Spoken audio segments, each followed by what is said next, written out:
సంవత్సరాల తరబడి ఎన్ని మందులు వాడినా మీ మోకాల నొప్పులు తగ్గట్లేదా? ప్రాణ పెయిన్ క్లినిక్ లో అత్యాధునిక చికిత్స. గత ఎన్నికలప్పుడు జరిగిన వైఎస్ వివేకానందరెడ్డి హత్య ఘటన ఈ ఎన్నికల్లో కాష్టంలా మండుతూనే ఉంది.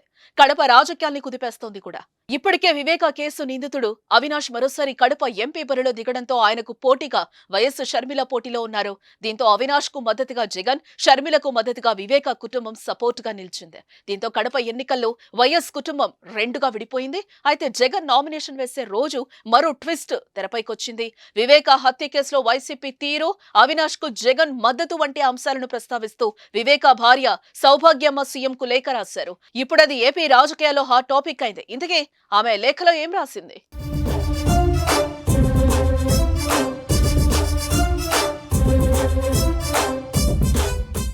2009లో నువ్వు మీ తండ్రిని కోల్పోయినప్పుడు ఎంత మనోవేదన అనుభవించావో 2019లో నీ చెల్లి సునీత కూడా అంతే మనోవేదన అనుభవించిందని సీఎం జగన్ కు సౌభాగ్యమ్మ గుర్తు చేశారు.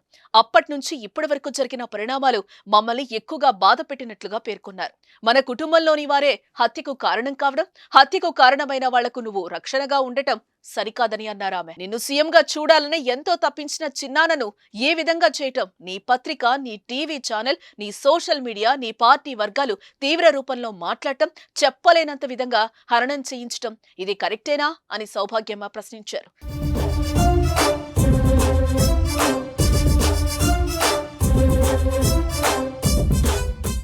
న్యాయం కోసం పోరాటం చేస్తున్న నీ చెల్లెళ్లను హేళన చేస్తూ, నిందలు మోపుతూ, దాడులకు కూడా తెగబడే స్థాయికి కొంతమంది దిగజారుతుంటే నీకు మాత్రం పట్టడం లేదా అని నిలదీశారు.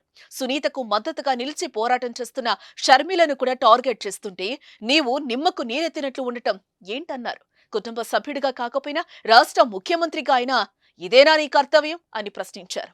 ఇంకా బాధించే అంశం, హత్యకు కారకులైన వారికి మరలా ఎంపీగా అవకాశాన్ని నీవు కల్పించటం ఇది సమంజసమా అని అడిగారు. ఇటువంటి దుశ్చర్యలు నీకు ఏమాత్రం మంచిది కాదన్నారు. ఇది నీకు తగదు అన్నారు. హత్యకు కారకుడైన నిందితుడు నామినేషన్ దాఖలు చేసినందున చివరి ప్రయత్నంగా న్యాయం, ధర్మం ఆలోచించమని ప్రార్థిస్తున్నట్లుగా తెలిపారు. రాగద్వేషాలకు అతీతంగా పరిపాలన చేస్తామని ప్రమాణం చేసిన రాష్ట్ర ముఖ్యమంత్రిగా న్యాయం, ధర్మం, నిజం వైపు నిలబడమని నిన్ను వేడుకుంటున్నట్లుగా సౌభాగ్యమ్మ లేఖలో తెలిపారు. ఇప్పుడు ఈ లేఖపై రాజకీయ వర్గాల్లో చర్చ జరుగుతోంది.